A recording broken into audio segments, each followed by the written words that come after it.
the wild. It asks the toughest questions. Today we face one that chills the blood. 100 average humans against a single dominant silverback gorilla. Who walks away?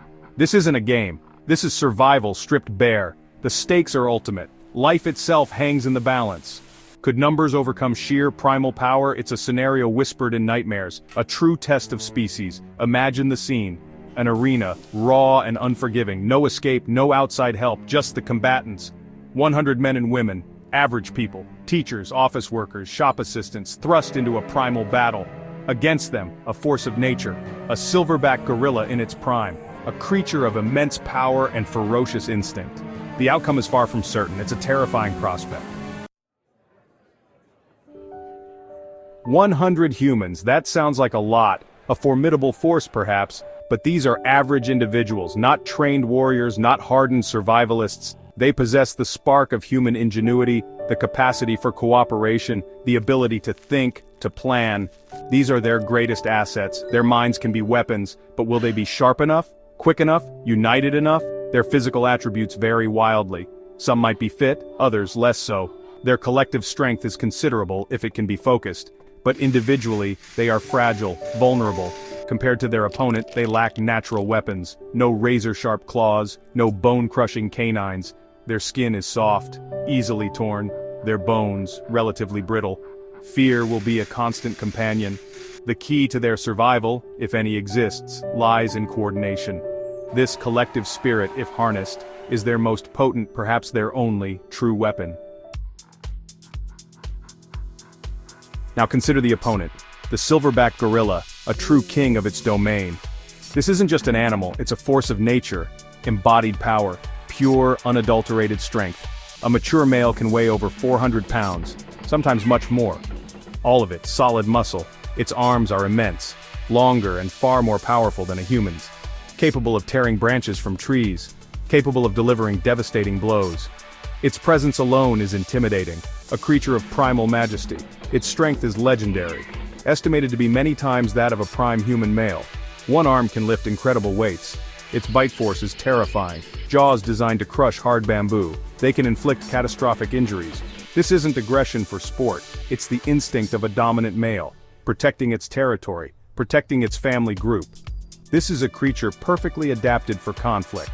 Underestimate it, and the consequences will be dire. The confrontation begins. The air electrifies. 100 pairs of human eyes, fixed on the solitary, immense figure of the silverback. The gorilla, in turn, assesses the threat. It doesn't see individuals. It sees a challenge to its dominance, a massive, unfamiliar presence in its world. Its first instinct will be to intimidate. A deafening roar, chest beating that echoes like thunder. A display designed to scatter any challenger, to break their will before the fight even starts. For many humans, this alone would be terrifying. Then the charge. A 400-pound missile of muscle and fury. It moves with deceptive speed. The ground trembles. What can humans do? Individually, nothing. 10 humans, even 20, trying to physically stop that charge. It's like trying to stop a small car. The impact would be devastating. Bones would shatter. Bodies would be thrown aside like rag dolls. The initial moments would be pure chaos, screams, panic. If raw strength is a losing battle, what about strategy? This is where humanity's supposed advantage lies. The power of the collective mind. 100 brains, capable of planning, capable of abstract thought. But can they implement a strategy under such terrifying conditions, with a raging silverback in their midst? Panic is the great destroyer of plans. Fear clouds judgment. Communication becomes fractured. Shouts and screams replace coherent instructions. It's a monumental challenge. What kind of strategy could they even attempt? Perhaps a distraction. A small group feigns an attack from one side, drawing the gorilla's attention, allowing another, larger group to try and approach from the rear, or to try and entangle its limbs. This requires incredible courage from the decoy group. They would be placing themselves in mortal danger. It also requires discipline from the main group, to hold their nerve, to act in concert. This is easier said than done when facing a whirlwind of fur and fury. The human mind is a powerful tool. Endurance, a key factor in many survival situations. Humans, particularly some, are built for long-distance running. We can outlast many animals in a marathon. But this isn't a marathon. This is a sprint. A brutal, high-intensity conflict. The silverback gorilla operates in bursts of incredible power. Its stamina is suited for short, decisive encounters, to defend its territory, to assert dominance. It's not designed for prolonged, drawn-out battles of attrition against numerous foes. This could be a small window of opportunity. However, the initial onslaught from the gorilla would be devastating. It would inflict casualties quickly. This has a massive impact on human endurance, not just physical but psychological. Seeing comrades injured or worse, it saps morale, it drains resolve. Fear itself is exhausting, adrenaline burns energy at an incredible rate. While the gorilla might tire, the humans will be tiring too, and they are operating from a baseline of terror. This is a critical difference. The gorilla fights with rage, humans fight with fear. The longer the fight drags on, the more unpredictable factors come into play. Endurance is a double-edged sword in this terrifying calculus. This battle is fought on two fronts, the physical, yes, but equally important, the psychological. The silverback gorilla is a master of intimidation. Its sheer presence, the deep guttural roars, the powerful chest beating.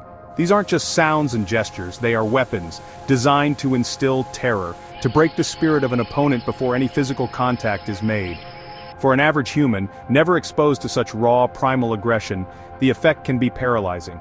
Pure, unadulterated fear. Imagine standing there, unarmed, facing this behemoth. Your heart hammers against your ribs, your palms sweat, your mind races, or worse, goes blank. This is the fight-or-flight response dialed up to 11. Some humans might freeze, others might scatter in blind panic. This instantly undermines any attempt at a coordinated strategy. Fear is infectious. One person breaks, and others may follow.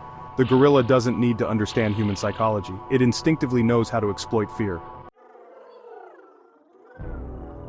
So the moment of truth, the final reckoning. 100 average humans. No tools, no weapons beyond what nature gave them. Against one prime silverback gorilla, in an open natural arena. We've considered strength, coordination, endurance, psychology. The picture that emerges is grim. The initial charge of the gorilla would be catastrophic. Its power, speed, and ferocity would overwhelm the unprepared humans almost immediately. Panic would likely shatter any nascent strategy. Even if a few brave souls attempted a coordinated defense, their ability to inflict meaningful harm on the gorilla is minimal. Bare hands against thick hide and dense muscle, it's a desperate losing proposition. The gorilla, enraged and fighting for its perceived survival or dominance, would be a whirlwind of destruction. It could disable or kill multiple humans in seconds. Its bites, its swipes, its sheer crushing power. The humans' numbers, while seemingly large, would rapidly diminish. Their best hope would be to scatter, but in a closed arena, even that offers little solace. The psychological impact cannot be overstated. The terror, the chaos, the sight of the gorilla's raw power.